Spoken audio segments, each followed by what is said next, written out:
Hello students, आपने question को अच्छे से रीड कर लिया होगा। मैं भी आपको क्वेश्चन को एक बार फिर से एक्सप्लेन कर देता हूं। यहाँ पे हमें infinite number of point charges दे रखे हैं और हर चार्ज का जो मैग्नीट्यूड है वो 4 माइक्रो कूलम है और हमने इन्हें जो है एक्स एक्सिस पर x इक्वल्स टू 1 मीटर,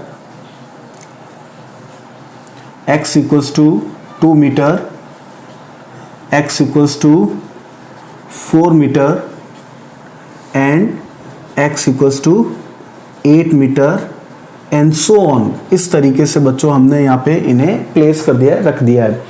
और हमें इस क्वेश्चन में ये कैलकुलेट करने के लिए बोला गया है बच्चों कि अगर हम ओरिजिन पे 1 कूलम चार्ज को प्लेस कर दें तो इन सारे इनफाइनाइट चार्जेस के कारण 1 कूलम चार्ज के ऊपर लगने वाला जो रिजल्टेंट इलेक्ट्रिक फोर्स है वो कितना होगा, वो हमें कैलकुलेट करना है।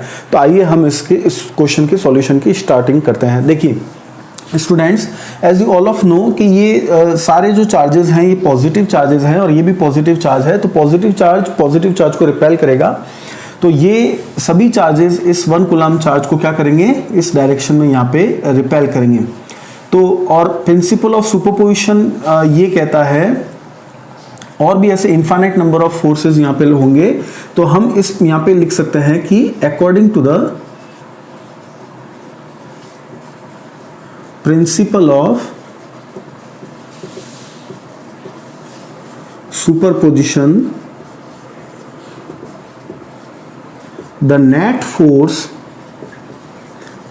Force on charge 1 coulomb at O is, इसके ऊपर लगने वाला जो रिजल्टेंट फोर्स होगा वो इन सारे इंडिविजुअल फोर्सेस का वेक्टर सम होगा। मतलब हम यहाँ पे इस तरह से लिख सकते हैं F1 equals to F2 plus F3 plus F4 and so on. Okay, अब स्टूडेंट्स इन सब में जो कॉमन टर्म आ रही है, लाइक जो F1 है, F1 is a force between Q this charge and 1 coulomb charge. तो इन सब में जो कॉमन टर्म आएगी उसे हम पहले से बाहर निकाल लेते हैं।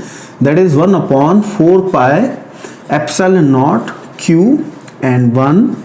और अब यहाँ पे देखिए हमारे पास में क्या बचेगा, 1 का स्क्वायर, क्योंकि इसकी डिस्टेंस 1 रहेगी। इन दोनों के बीच में जो कॉमन टर्म को हमने बाहर निकाल लिया, फिर हमारे पास में यहाँ पे बचेगा 1/2 स्क्वायर। सिमिलरली यहाँ इसके लिए हम लिख सकते हैं 1/4 square, 1/8 square and so on. तो यहाँ पे हमें एक ज्योमेट्रिक प्रोग्रेशन, ज्योमेट्रिक सीरीज जो है वो हमें यहाँ पे मिल रही है। तो देखिए हम इसको भी कैलकुलेट कर सकते हैं और इसकी जो वैल्यूज हैं बच्चों वह बहुत इजीली कैलकुलेट कर सकते हैं। देखिए इसकी वैल्यू में चार्ज की वैल्यू जो है 4 माइक्रो कूलम दे रखी है, 4 × 10⁻⁶।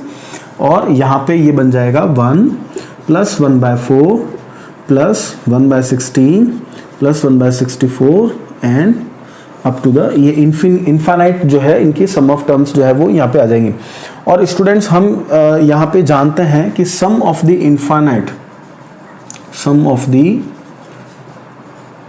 Infinite terms of GP, geometric progression में जो हमारे पास फॉर्मूला होता है इनफाइनाइट टर्म्स का, वो होता है A/1 - R। और यहाँ पे स्टूडेंट्स A जो होता है वो उस ज्योमेट्रिक प्रोग्रेशन की फर्स्ट टर्म होती है और हमारे क्वेश्चन में A की वैल्यू यहाँ पे 1 होगी। और R जो होता है वो कॉमन रेशियो होता है जिसे हम second term divided by first term करके निकाल सकते हैं। तो इसकी वैल्यू हमें मिल रही है यहाँ पे 1/4। तो जैसे आप ये वैल्यू पुट ऑन करेंगे यहाँ पे 1/1 - 1/4, तो आपको यहाँ पे इसकी जो वैल्यू है वो मिल जाएगी, दैट इज 4/3। ओके, तो अब इसके आगे हम इसकी वैल्यू को जो है पुट ऑन कर रहे हैं। तो देखिए उसके लिए हम इस डायग्राम को पहले रफ कर देते हैं।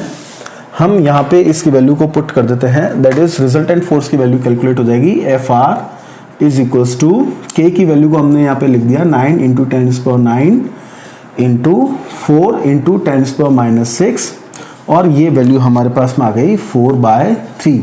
ओके, 16 144/3, तो ये हमें मिल गया 48 × 10⁻³ Newton.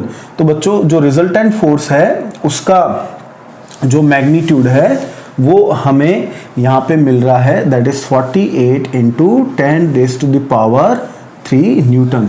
So that is the solution of our problem.